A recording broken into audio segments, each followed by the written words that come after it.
Kausapin po nating muli si Fire Senior Superintendent Sergio Soriano, ang Regional Director ng BFP o Bureau of Fire Protection sa NCR. Magandang gabi po muli. Tanungin ko lang huli yung kanina, baka hindi nyo ho na-catch, Superintendent.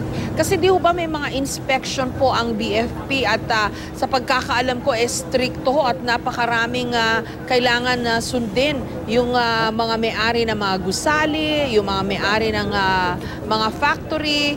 Ma'am, come again. Mahina po? Hindi nyo po ako naririnig? Superintendent, naririnig nyo ho ako?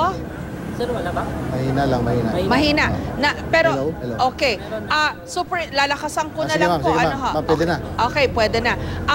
Bakit po sa kabila ng mga inspection na ginagawa ng BFP, ng Bureau of Fire Protection, ay may ganito pa rin hong nangyayari? Kasi alam ko yung fire code, medyo detalyado ho yun eh. Maraming mga dapat sundin. Opo ma'am, kasi nga minsan may mga negligence din sa part ng nandun sa building at katulad ng report nga na may nagwe-welding, supposed to be walang nagwe-welding doon, na alam naman nila na may chemical na madaling sumiklab, madaling sumabog. So yun yung mga negligence sa part ng mga nandun sa building.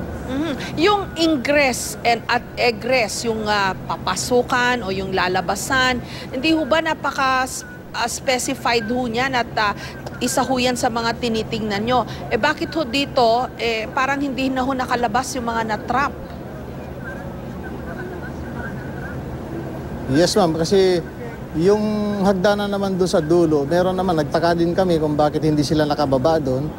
Pero yung kasing pinagmulan ng apoy mismo, doon mismo sa entrance, doon sa main exit din. At mabilis nga yung pagkalat ng apoy dahil chemical nga ma'am, sumabog talaga. At mabilis talaga ang pagkalat ng apoy, lalo na't maraming nakaimbak na rubber doon sa katabi ng mga pinagsabugan nung yung sa pinagmulan ng sunog. Pero hindi ho ba may fire exits din dapat? Kasi pagka may nangyari doon sa main entrances or yung main exits, dapat may iba pang fire exit, di ho ba? Opo ma'am, opo ma'am. Ano po ang nangyari? Dito ho, meron ho bang iba pang fire exit? Isa yan ma'am sa tinitingnan na rin namin.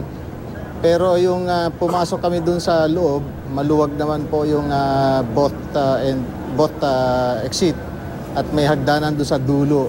Meron din na separate exit dun sa side, ma'am.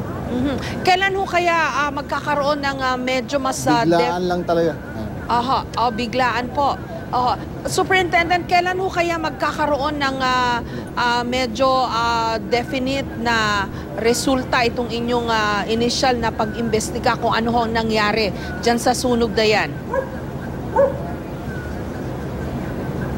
Yes ma'am, agad-agad dito na imbestigahan namin at magpapasabit ka agad kami ng report para malaman kung saan yung lapses po ma'am.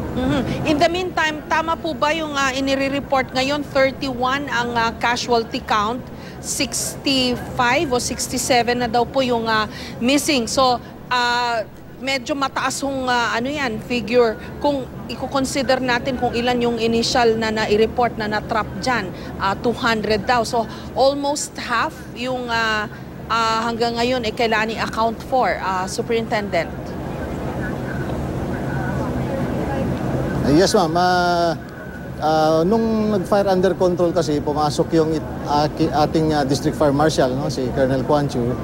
At yun nga yung bilang na nasabi niya. Pero ang report, ang report na galing sa social welfare kanina na ni-report sa ating mayor ay merong mga nasa 60 o 63 na hinahanap, no, na nandoon sa loob.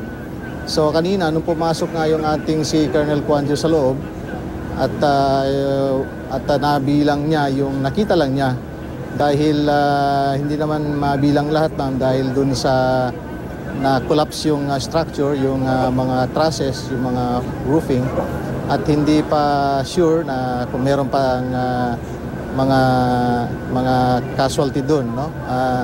Sana hindi na yun aakyat ang bilang, sana yung iba talaga ay prior to the sunog o doon sa sunog may nakalabas talaga. Ano po ang pinang-apula ng inyong mga bumbero dyan sa napakalaking sunog na yan?